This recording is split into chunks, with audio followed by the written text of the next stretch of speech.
रहीम अल्हम्दुलिल्लाहि रब्बिल आलमीन अस्सलातु वस्सलामु अला सय्यिदिल अंबियाई व अला आलिहि ajwain.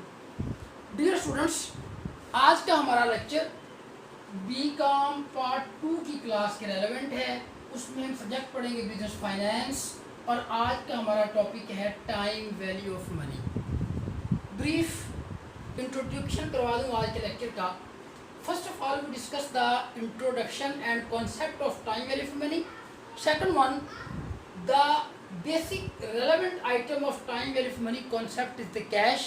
So we discuss the cash, receipts and payments, modes.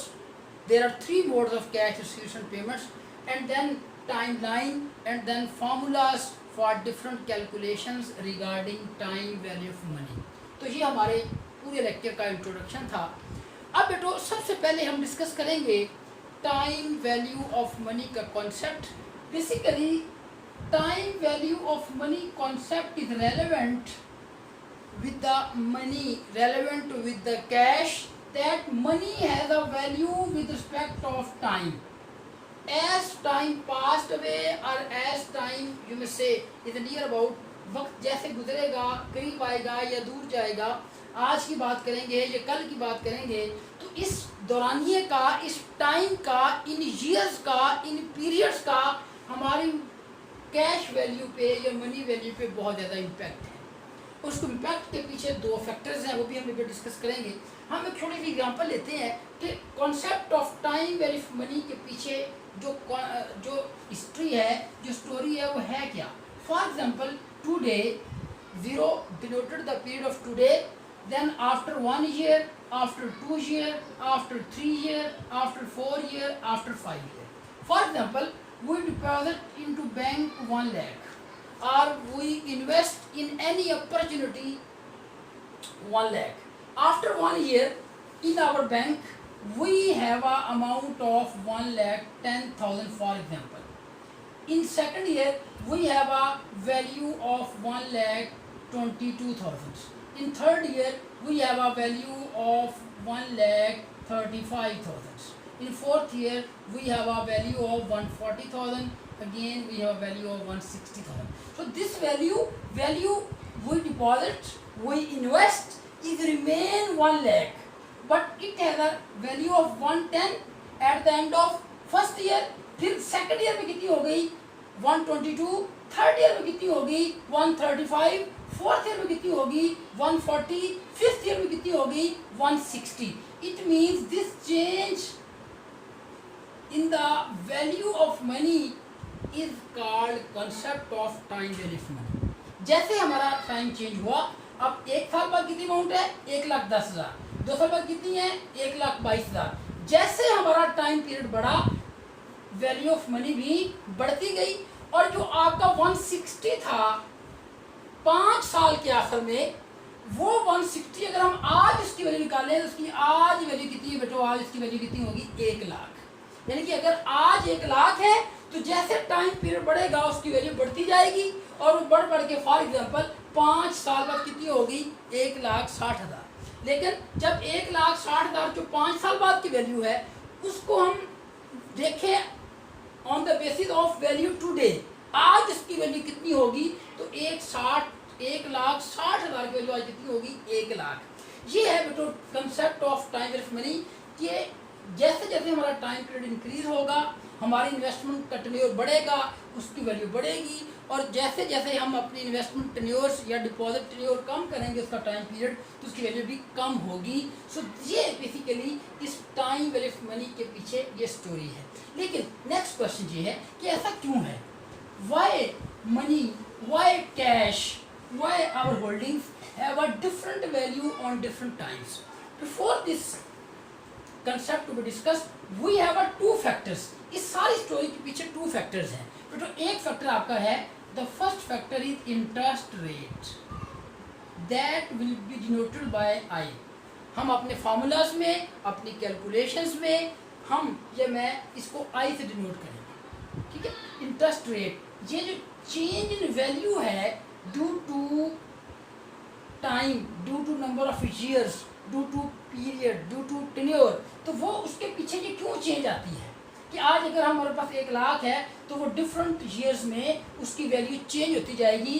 जैसे जैसे वो increase the time value will be increased, और जैसे जैसे वो decrease the time value will be decrease. तो हम ये कर रहे हैं कि इस पूरी इंक्रीज डिक्रीज के पीछे value of money based on time के पीछे जो कारफरमा कुव्वतें हैं, जो 2 इम्पोर्टेंट फैक्टर्स हैं, वो बेटा ये कहे उनमें से कौन सा? इंटरेस्ट रेट, और जो सेकंड पीरियड है इसके पीछे वो बेटो है time period. Time period it is denoted by small n. So I, this is whole the game of I and n. Interest rate is always in percentage, but time period may be in years, may be in semi-annuals, half years, may be in quarters, may be in months, may be in weeks, may be in days, etc. So there may be any frequency of time period.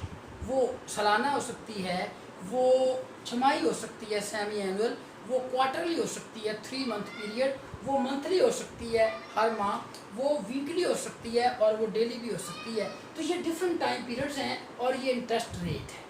अब ये दोनों factors, अगर ये दोनों factors में बड़ा एक deep relation है। जब हमारा इंटरेस्ट रेट ज़्यादा होगा तो ये वैल्यू भी ज़्यादा पोटेंशियल से ज़्यादा वैल्यू से बढ़ेगी और ज़्यादा वैल्यू से कम होगी। इसी तरह आपका जो टाइम पीरियड है, जो आपका n है, ये भी जिस तरह बढ़ेगा उस तरह आपकी वैल्यू ज़्यादा बढ़ेगी, और ये जिस तरह कम होगा ये इसकी वैल्यू कम होगी। It means these 2 factors, interest rate and time period, have a direct relation with the time value of money. If both things are more, both things are greater, value of money will be increased more rapidly. But if these 2 things are, you may say, less time period, less interest rate, then the increase in time value of money will be a lesser as compared to other conditions. So this is the concept of time value of money. Second thing, we discuss the timeline. Timeline is the basic fundamental, you may say, a tool to understand the time value of money, to understand the flow of cash. Now we discuss 2 things. Number 1, timeline. Number 2, cash flows. Because all the things, all this topic depends upon the money. Money means the cash. तो cash flows discuss करेंगे और timeline भी हम discuss करेंगे। तो अभी हम timeline की बात हम कर रहे थे। टाइमलाइन बेटा आपकी क्या होती है? Timeline is this one. It shows the cash flows, cash receipts and cash payments. All the cash flows will be shown in the timeline. For example, timeline is a horizontal line which shows us all the cash flows, cash receipts and cash payments. Today is denoted for 0 period. Now, today we deposit where we start our period. So normally ये today जो आज से शुरू होगी और फिर जितना time हमें चाहिए है हमारी इन्वेस्टमेंट में, हमारे लोन में, हमारी डिपॉजिट्स में, हमारी किसी अपॉर्चुनिटी में, जितना भी टाइम उसमें बिलोंग करता है, for example after 1 year, after 2 year, after 3 year, after 4 year, तो ये हमारा एक टाइम लाइन हमें सिर्फ अभी इस टाइम लाइन में हमने क्या शो किया, हमने अभी इस टाइम लाइन में सिर्फ ईयर शो किए। अब यहाँ पे एक और एग्जाम्पल लेते हैं कि हमारे पास ये जो हमारी साइड है तो ये हमारी प्रेजेंट साइड है और तो ये वाली जो हमारी साइड है ये हमारी फ्यूचर वैल्यू साइड है। From we are going from today to the future, we are going from present to the future. हम आज से कल के बारे में प्लान कर रहे हैं। टाइम वैल्यू ऑफ मनी एक प्रैक्टिकल टॉपिक है regarding loans, regarding borrowings, regarding deposits, regarding opportunities, regarding our different investments. ये जो सारे हमारे ये एक being the businessman or being a layman or being the business students, हमारे पास डिफरेंट प्रोजेक्ट्स आते हैं कि हमने कैश आज लोन लिया तो हमें कितना पे करना पड़ेगा, 1 साल बाद, 2 साल बाद, 3 साल बाद अगर हम पे करें, या अगर हम बैंक में डिपॉजिट करवाते हैं तो उस डिपॉजिट की वैल्यू कितनी होगी आफ्टर 4 ईयर, या आफ्टर 3 ईयर, या आफ्टर 2 ईयर, या आफ्टर 1 ईयर, या किसी कंपनी में कहीं हम इन्वेस्ट करते हैं in stocks, in bonds, in preferred stocks, in any other security, in any other certificate. तो आज अगर हम इन्वेस्ट करते हैं तो उसके कैश फ्लोज जो एक्सपेक्टेड हैं वो किस तरह करेंगे, according to the interest rate we are prevailing in the market, और according to the interest rate which we have a deal with our investing company. तो ये हमारी जितने भी हमने लोन लिया तो हम उस लोन को पे करेंगे इंस्टॉलमेंट्स में। तो अगर लोन इतना लेते हैं, इंटरेस्ट ये हो, तो हम हर साल कितने इंस्टॉलमेंट पे करेंगे। और अगर आज हमारे पास इन्वेस्टमेंट है, हमारे पास एक अपॉर्चुनिटी है, आज हमारे पास एक डिपॉजिट हम जमा करवाएं, तो हर साल हम कितना डिपॉजिट विथड्रॉ करवा के इंजॉय कर सकते हैं। तो ये सारी calculation very real to practical, जितने भी बैंक डीलिंग्स हैं, जितनी भी इन्वेस्टमेंट अपॉर्चुनिटीज़ हैं, जितनी भी ये सारी कैश की इनकमिंग्स हैं, आउटकमिंग्स हैं, इनफ्लोज हैं, आउटफ्लोज हैं, रिसीव्स हैं, पेमेंट्स हैं, ये सारी हम डिस्कस करते हैं या इनको शो ऑफ करते हैं एक लाइन में। तो वो क्या होती है बेटा, टाइम लाइन। हम जहाँ पे छोटी सी बात करते हैं कि हमारे पास अगर तो प्रेजेंट वैल्यू निकालनी है तो बेटा इसकी वैल्यू यहाँ तक निकालेंगे कि टुडे इनकी वैल्यू कितनी है, stream of the first, stream of the second year, stream of the second year, stream of the third year, stream of the fourth year.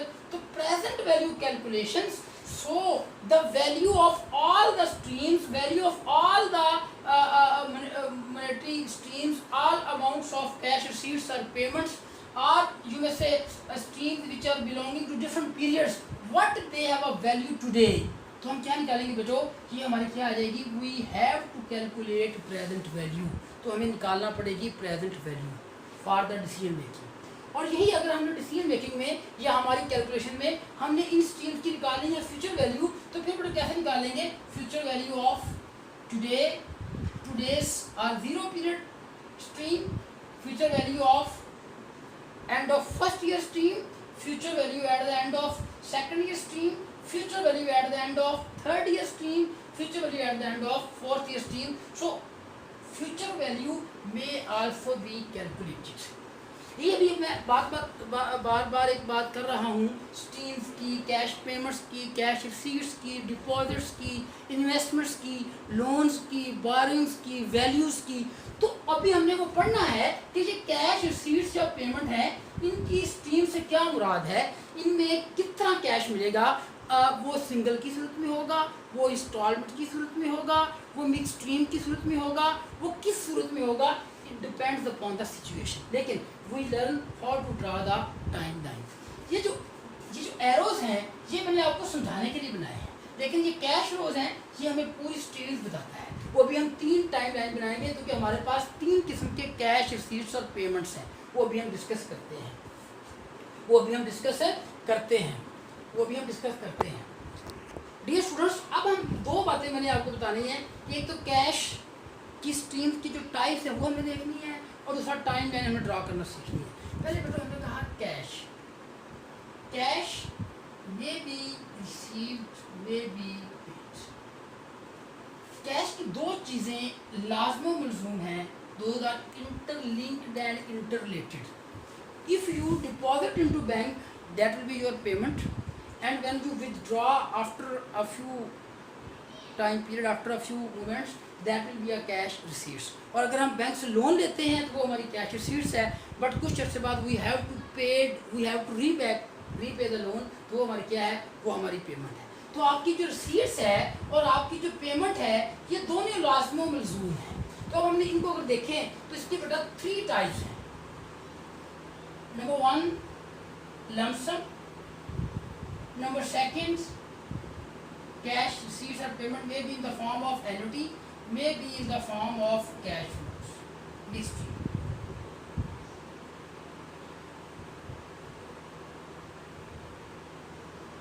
जैसे कि मैंने बार बार पिछले टाइम में बनाई, बार बार जिक्र किया, जो आपकी स्ट्रीम्स हैं, जो आपकी कैश की शेप्स हैं, जो आप कैश डिफरेंट शेप्स में होगा, वो ये 3 शेप्स हैं। और तीनों शेप्स हम सीखेंगे कि हम जब रिसीट्स करेंगे या पेड्स करेंगे तो हमारा जो मोड ऑफ पेमेंट होगा वो हमारी स्ट्रीम्स किस शेप में होगी।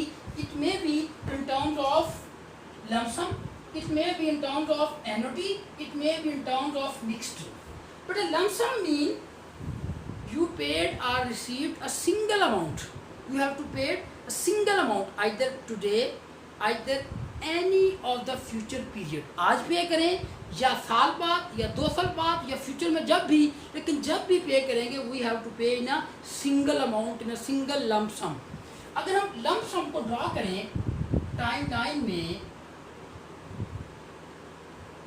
अगर हम लम्प सम को ड्रा करें तो फिर बेटा हमारी टाइम लाइन कुछ इस तरह से बनेगी कि for example 0 after 1 year, after 2 year, after 3 year. हमने बैंक में जमा करवाया 12,000.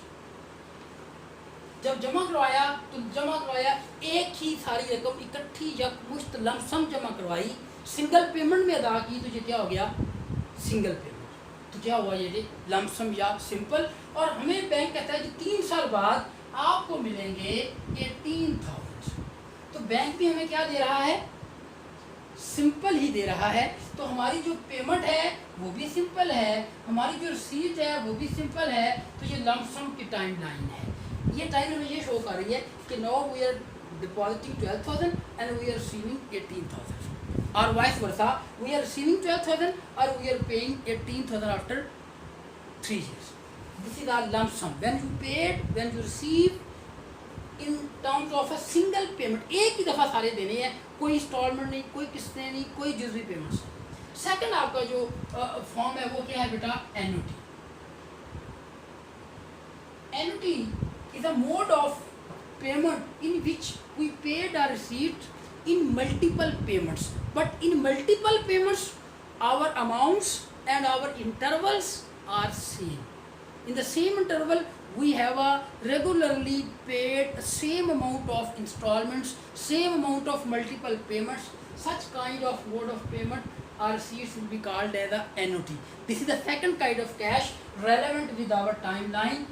अब इसकी अगर हम टाइमलाइन बनाएंगे फॉर एग्जाम्पल 0, 1, 2, 3, हम यहाँ वही एग्जाम्पल लेते हैं कि हमने फॉर एग्जाम्पल हमने 12,000 का बैंक से लोन लिया और हमने ये कहा कि भाई ये 12 करके हमने लोन लिया, तो हम ये लोन जो है वो आपका हम रीपे करेंगे, लेकिन हम इकट्ठे लमसम पे नहीं कर सकते. हम पे करेंगे on the basis of annuity, on the basis of annual. हम एनुअल बेसिस पे करेंगे. हमने ये कहा कि हम आपको देंगे 6,000 eight the end of first year, 6,000 eight the end of second year और 6,000 eight the end of third year. तो ये हमारी मल्टीपल पेमेंट्स हुई और ये दौरानी वाली शर्त भी पूरी हो गई कि हर साल का पीरियड क्या है? सेम है. और हमारी अमाउंट वाली शर्त भी पूरी हो गई कि हर साल की अमाउंट भी क्या है? सेम है. तो जब सिंगल पेमेंट करेंगे एक ही दफ़ा तो वो लमसम है. जब हम मल्टीपल पेमेंट्स करेंगे लेकिन पेमेंट्स का दौरानिया टाइम पीरियड भी सेम है और उनकी अमाउंट भी सेम है, तो फिर वो क्या होगा? एन्युटी.